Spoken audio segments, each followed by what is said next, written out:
Warga etnis Tionghoa di kota Medan, Sumatera Utara ini merayakan Festival Hantu Lapar atau The Hungry Ghost Festival di Vihara Gunung Timur Medan. Jadi tradisi ini merupakan ritual memberi makan arwah nenek moyang dan juga leluhur pada bulan ke-7 pada penanggalan Tionghoa.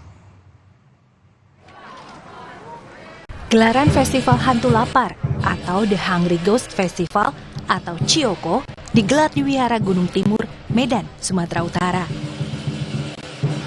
Acara dimulai dengan membakar kertas uang berwarna kuning. Kertas uang dibakar bersama beraneka ragam makanan yang disiapkan mulai dari kue-kue, manisan, minuman, hingga buah-buahan.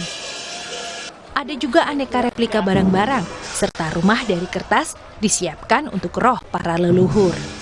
Menurut kepercayaan masyarakat Tionghoa, pada bulan ke-7 penanggalan Tionghoa, jiwa seseorang yang telah meninggal akan datang ke bumi.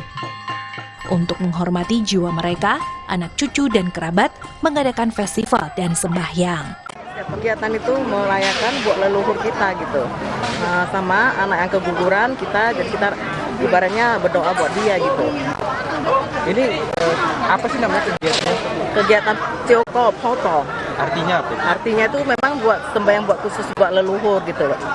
Kan namanya bulan 7 itu bulan arwah kan, jadi kita harus sembahyang dari tanggal 1 Cina sampai tanggal 30 ini.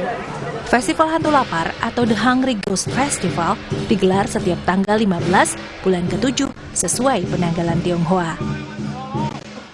Bulan ke-7 dalam kalender Tionghoa dikenal juga sebagai bulan arwah. Pada bulan ini, masyarakat Tionghoa percaya bahwa pintu alam baka terbuka dan arwah orang yang telah berpulang dapat berkelana di dunia manusia selama 1 bulan. Dedi Zulkifli Tarigan, Kompas TV, Medan, Sumatera Utara.